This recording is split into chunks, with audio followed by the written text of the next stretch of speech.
청와대에 가면 좀 불운하다.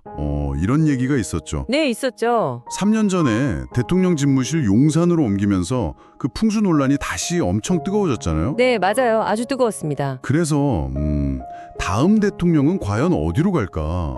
뭐 용산에 그대로 있을지 아니면 세종으로 갈지 심지어는 다시 청와대로 돌아가는 거 아니냐 이런 말까지 나오는데요. 그렇죠. 여러 가능성이 다 거론되고 있죠. 오늘 당신이 딱 궁금해하실 만한 바로 이 공간들, 청와대, 용산, 세종을 둘러싼 풍수 이야기, 그 핵심을 한번 파헤쳐보려고 합니다. 좋습니다. 특히 오늘은 풍수 전문가시죠? 우석대 김두교 교수의 분석을 좀 중심으로 살펴보면 좋을 것 같아요. 네, 당신이 보내주신 그 자료들을 토대로 김두교 교수 인터뷰를 통해서 청와대의 터에 대한 그 오랜 흉지설의 실체는 뭔지, 네, 그리고 또 천하를 얻는 땅이다 뭐 이렇게 불렸던 용산에 대한 평가는 어떤지. 그리고 대안으로 떠오르는 세종시 논의까지 핵심만 쏙쏙 뽑아서 깊이 있게 한번 들어가 보죠. 네, 단순히 뭐 여기가 좋다, 나쁘다 이런 길흉 판단을 넘어서요. 왜 이런 이야기들이 계속 나오는지 그 배경에 있는 문화적, 역사적 맥락을 같이 이해해보는 게 중요할 것 같습니다. 맞아요. 이게 그냥 뭐 미신이다 이렇게 치부할 게 아니라 이 공간을 둘러싼 우리의 생각이 정치랑 어떻게 또 연결되는지 그걸 보는 재미가 있는 거죠. 그렇죠. 아주 흥미로운 지점입니다. 자, 그럼 청와대 이야기부터 시작해 볼까요? 예전에 북악산 대가리가 꺾였다. 청와대에 들어가면 돼진다. 와, 이 말이 진짜 좀 충격적이었어요. 네, 그 명태균 씨 발언이 당시 윤 전 대통령 이전 결정에 영향을 줬다 뭐 이런 이야기가 퍼졌었죠. 그래, 광화문에서 보면 북악산이 이렇게 고개를 돌린 것처럼 보여서 청와대를 외면한다. 뭐 이런 해석이었던 거죠? 네, 맞아요. 그래서 그걸 역대 대통령들의 어떤 불운과 연결시키는 그런 시각이었는데요. 근데 이게 흥미로운 게 갑자기 툭 튀어나온 얘기가 아니거든요. 아, 정말요? 네, 조선 세종 때로 거슬러 올라가요. 이진이라는 인물이 중국의 명산론 이걸 인용하면서 북악산이 좀 치우쳤다 이렇게 상소를 올린 기록이 있어요. 그거랑 맥이 다 있다는 거죠. 와, 그렇게 오래된 이야기였군요. 세종 때부터요. 네네, 역사가 꽤 깊습니다. 근데 김두교 교수는 여기에 대해서 아주 명쾌하게 반론을 제기하신다면서요. 그렇습니다. 김 교수님은 풍수의 가장 핵심 원칙을 딱 강조하세요. 용혈 위주 사수차지라고. 용혈 위주, 사수차지. 좀 어렵네요. 아, 쉽게 말하면요.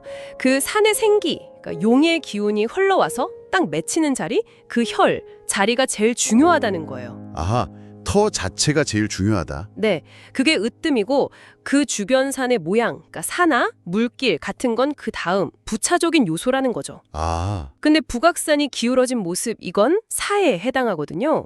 세 번째 고려 요소일 뿐인데 이거 하나만 딱 보고서 전체 터가 나쁘다, 흉지다 이렇게 단정하는 건 본말이 전도된 해석이라는 겁니다. 그러니까 이진이라는 분도 사실 좀 오류를 범했을 수 있다. 그렇죠. 김 교수는 그게 바로 이진의 오류였다고 지적하는 셈이죠. 핵심은 터 자체의 기운인데 주변 산 모형 하나에 너무 꽂혀서 흉지라는 프레임을 딱 씌워버렸다는 분석입니다. 하긴 뭐 소설가 이병주 선생님이나 유홍준 전 문화재청장님 같은 분들도 흉지설을 언급하셨던 걸 보면 이게 그냥 흘려들을 얘기는 아니었던 것 같아요. 인식이 꽤 깊었던 거죠. 네, 맞아요. 이병주 작가는 소설 속에서 유홍준 전 청장은 또 역사적인 관점에서 언급하시면서 이 흉지설이라는 게 생각보다 다양한 분야로 퍼져나갔다는 걸 보여주죠. 하지만 김 교수는 어쨌든 그런 주장들이 풍소 원리에는 딱 맞지 않고 뭐 10가지 요소 중에 나쁜 거 하나만 너무 부각해서는 안 된다. 이렇게 딱 선을 긋는 겁니다. 알겠습니다. 그럼 이제 용산으로 한번 가볼까요? 김두기 교수님이 예전에 용산을 얻는 자 천하를 얻는다 이런 말씀을 하셨다고 해서 이게 막 인용되고 그랬잖아요. 네, 그랬죠. 이게 지금의 그 대통령실 절이 거기를 딱 염두에 두고 하신 말씀이었나요? 아, 그 점에 대해서 김 교수 본인이 직접 해명을 하셨어요. 그 말은 그 중국 고사 있잖아요. 관중을 얻는 자 천하를 얻는다. 이걸 빌려와서 용산이라는 지역 전체의 어떤 역사적 지정학적 중요성 이걸 강조한 거지. 아, 지역 전체를요? 네, 현재 대통령실 부직 그 특정 지점을 여기가 길지다 이렇게 평가한 게 아니라는 겁니다. 당시 이전 논의하고는 좀 다른 맥락에서 했던 이야기다 이렇게 분명히 하셨죠. 아, 지역 전체의 상징성을 말한 건데 그게 마치 현 부지가 명당이다 이렇게 딱 짚어서 말한 것처럼 해석될 소지가 있었네요. 그렇죠. 약간 오해의 소지가 있었던 거죠. 그럼 김 교수님은 현재 대통령실 자리는 풍수적으로는 어떻게 보세요? 현재 대통령실 터는요. 용의 기운, 그러니까 그 좋은 생기가 이렇게 머무르는 게 아니라 그냥 휙 지나쳐가는 자리, 관룡화 터로 분석을 하세요. 과룡이요. 지나가는 용. 네, 말 그대로 기운이 그냥 스쳐 지나가는 통로 같은 곳이라는 거죠. 물론 용산 전체로 보면 뭐 효창공원 근처라든지 아니면 옛날 미군 기지 부지 중에서도 좋은 터가 있을 수 있지만 지금 자리는 그런 기운이 딱 응집된 곳은 아니다. 이런 분석이신 거죠. 과룡의 터라. 기운이 머물지 않고 지나간다니? 이게 국가 중추시설이 들어설 자리로는 조금 고개가 갸웃거려지기는 하는데요. 물론 뭐 다른 해석도 있을 수는 있겠지만요. 그렇죠. 뭐 긍정적으로 보자면 역동상이다 이렇게 볼 수도 있겠지만 전통적인 풍수 관점에서는 아무래도 기운이 딱 모이는 혈 자리를 더 중요하게 여기는 경향이 있으니까요. 그렇군요.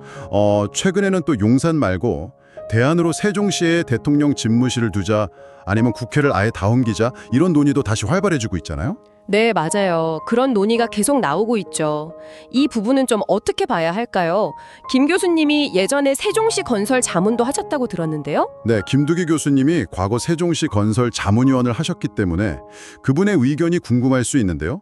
다만 당신이 보내주신 자료에는 세종시에 대한 김 교수님의 구체적인 풍수평가는 담겨있지는 않습니다. 아, 그렇군요. 네, 하지만 이런 논의 자체가 계속해서 수도나 어떤 국가 핵심 기능 이전에 대한 고민이 이어지고 있다는 걸 보여주는 거죠. 네, 오늘 청와대 흉시설이 사실 풍수 핵심 원리, 그 용해할 우선 원칙과는 좀 거리가 멀다는 김두기 교수의 반론을 들어봤고요. 네, 그리고 천하의 땅이라고 불린 용산이라도 현재 대통령실 자리는 기운이 머물지 않고 지나가는 과룡의 터라는 분석도 살펴봤습니다. 네, 참 흥미로운 지점들이 많았습니다. 맞습니다.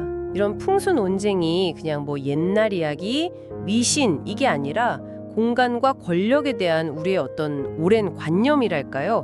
그런 것들이 현대 정치 지형하고 어떻게 상호작용하는지를 보여주는 되게 재미있는 창이라고 생각해요. 네. 당신은 이 이야기들을 들으시면서 어떤 생각이 드셨나요? 마지막으로 이런 질문을 한번 던져보고 싶습니다. 김두교 교수는 현 용산 대통령실 터를 기운이 지나가는 과룡의 자리로 분석했잖아요.